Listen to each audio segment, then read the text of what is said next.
The fight between Hazrat Mikail alayhi salam and the Satan was also one of the topics, and obviously they made the shaitan win the battle. This battle has a mention in the Bible but not in the Quran, so we cannot vouch for how true it is.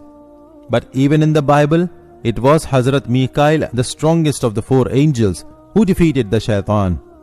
It exhausts our thinking and stuns our mind when we think that why would these people promote and celebrate shaitan? There is only one answer. They have been blindfolded.